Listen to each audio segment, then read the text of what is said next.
hands-on lab. Okay, I'm gonna start the hands-on lab. So continue. It is around 30 question or 30 questions, right? That we are going to learn and explore, and it will be really helpful for your learning Linux journey. Okay, so let's get started. What command displays the name of currently running shell? We have practiced this, but the command is echo $0. So this will show you the currently running shell, which is bash. Okay, there is another way. What commands display the path of your current shell executable or shell default? This will also show the shell name.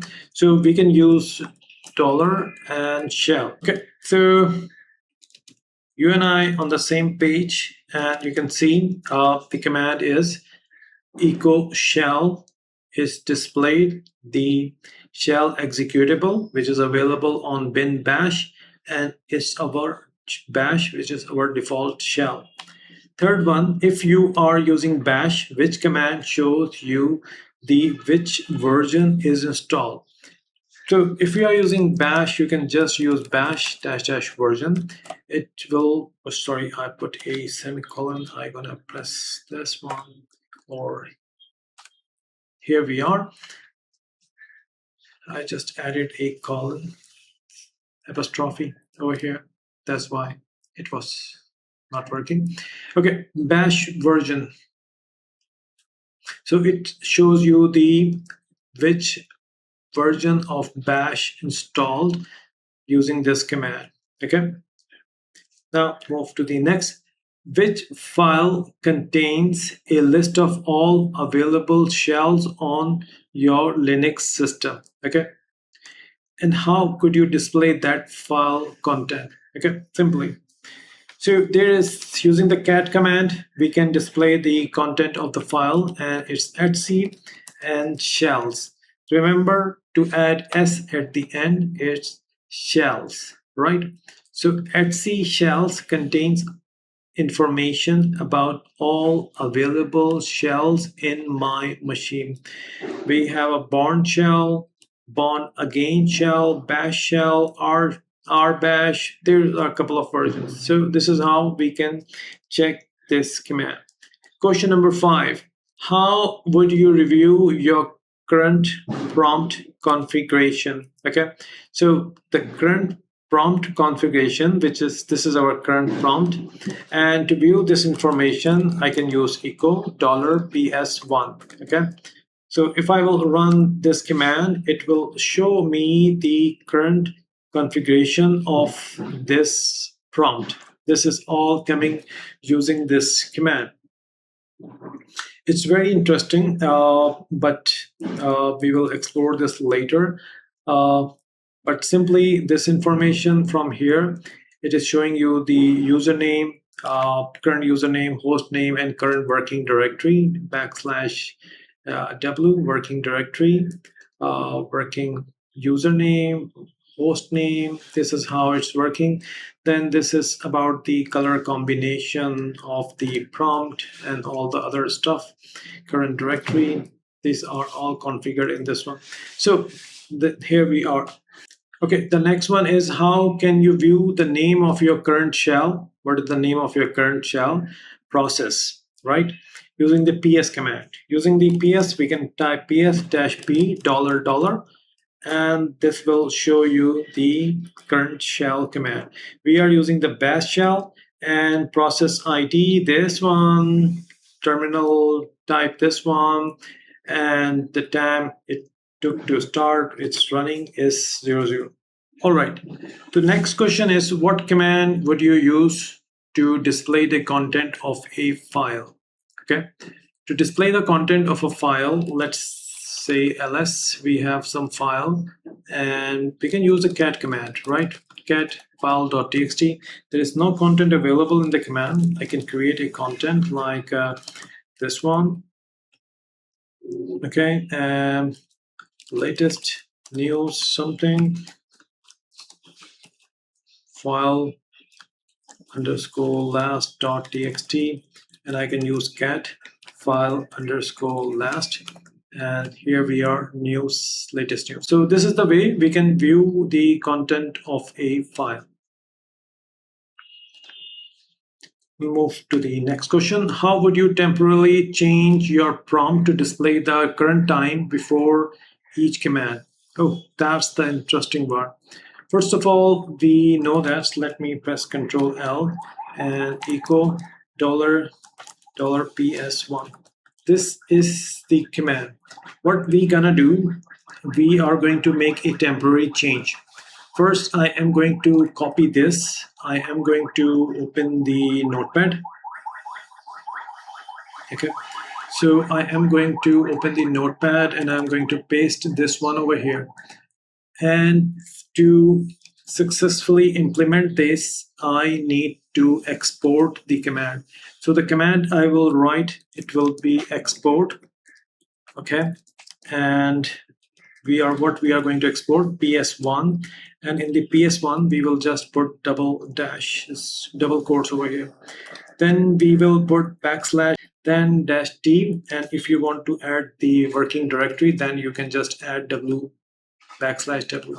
So we are going to run this command, and when we want to return to the previous one, we are going to use this one. Okay. So this is how I'm gonna do that. So first I will run this ps export command. Okay. So I'm going to write export ps1. In double quotes we have backslash t, okay, backslash w, and dollar symbol. I'm going to run this.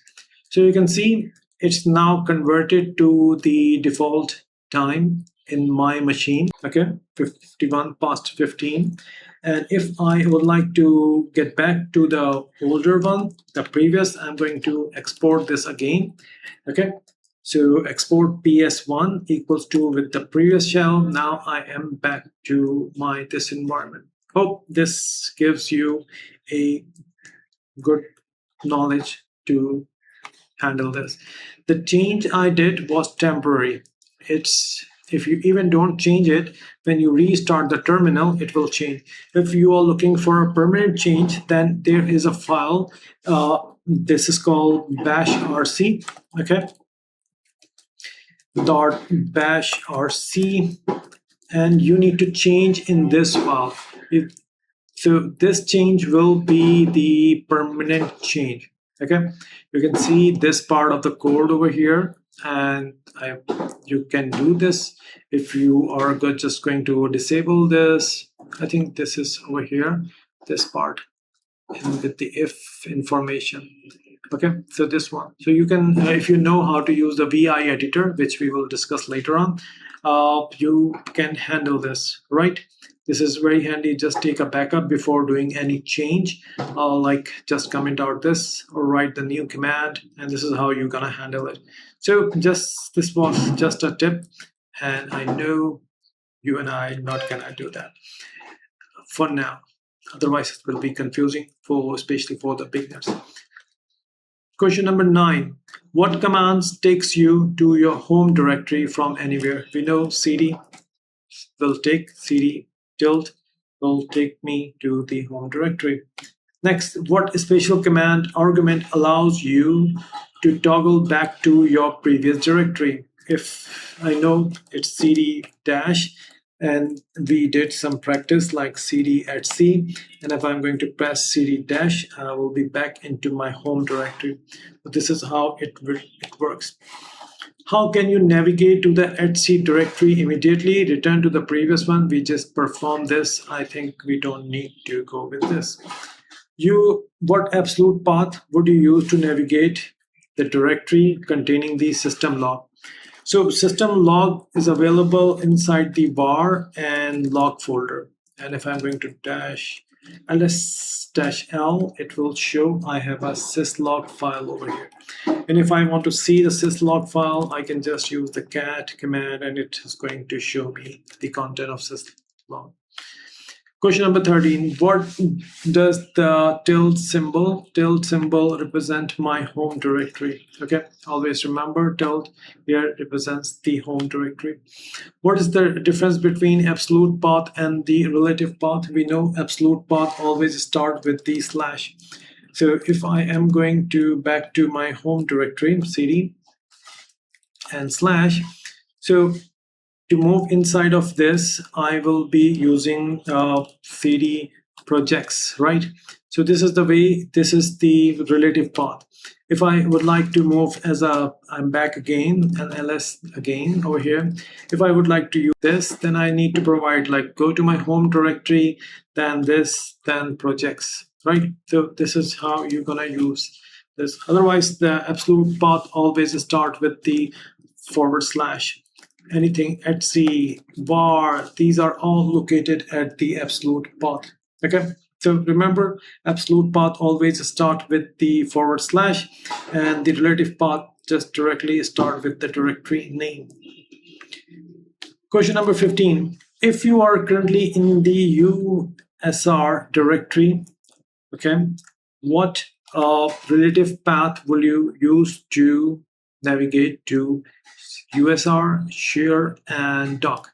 So let's move to /USR, which is a absolute path, and I can see there are multiple directories. So here I know share, and within the share there is a doc. So I can just use share, okay, /doc, and I will be inside of it. All right, question number 16. What command gives you one-line description of what a command does, like rm? So for this one, we can use what is rm, and it will give me a one-line description, a short description. What is the difference between output ls and ls? Now, what is ls and ls -- help? So what is ls? You know what is ls is give me one-line description. What is ls?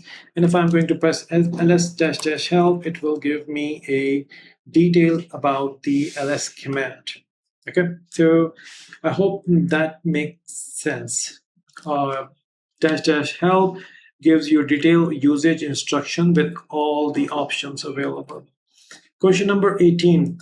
What option for ls display file size in human readable format? Okay, so Control L.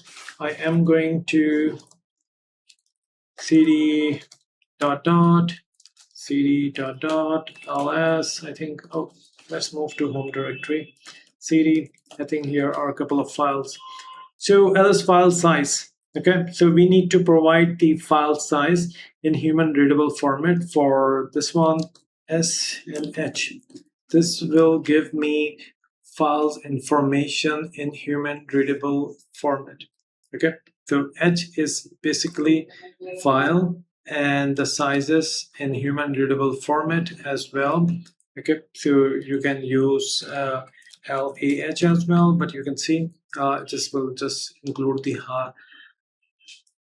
file information as well. Okay, or human readable just is provide the file. If you just use the H, it will also work for it.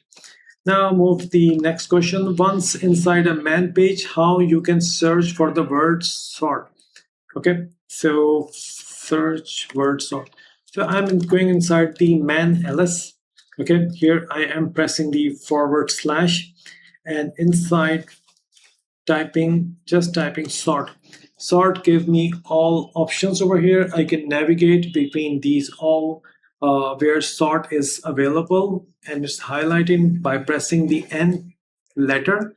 N, okay, is available in -C, group directory first as well. There are many options. So press the Q, we should be good on this one. Question number 20. After performing a search in the man page, what key takes you to the next match? I think we just learned that it's the like we sort N. By pressing the N, just take me to the next entry of sort. Okay, so we are good on this one. And 21. How do you exit a man page and return to the command prompt? By pressing the Q. Quit. Create a directory called history lab and navigate into it.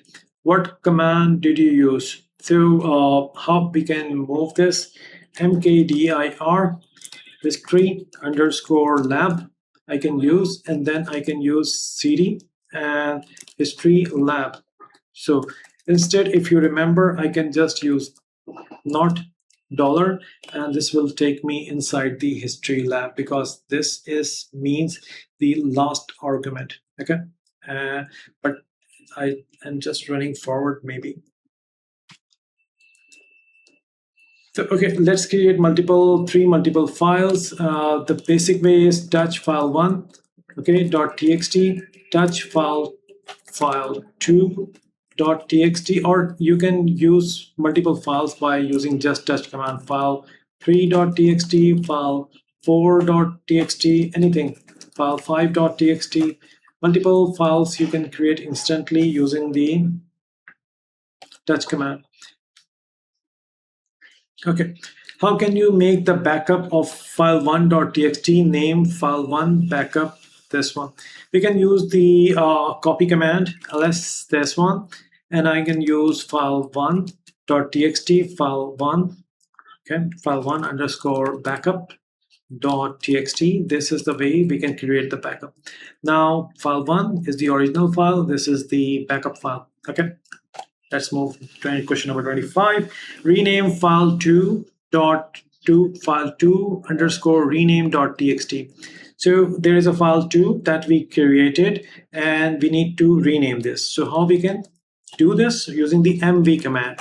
Mv command, I'm gonna write file2.txt, and then I'm gonna type the new name, file2 underscore renamed .txt. Here we are, and you can see file2 just renamed to file2 underscore rename.txt. Okay, I think we should be good on this one. Question number 26. Delete file3 using the rm command. Rm file3.txt, it's removed. File3 has gone.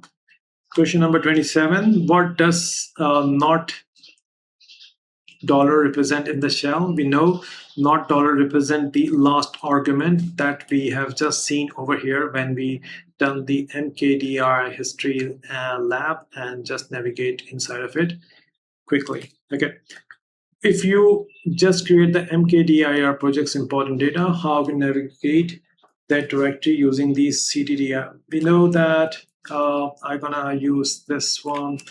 Let's do this again. mkdir control shift v. I just paste this information. Okay.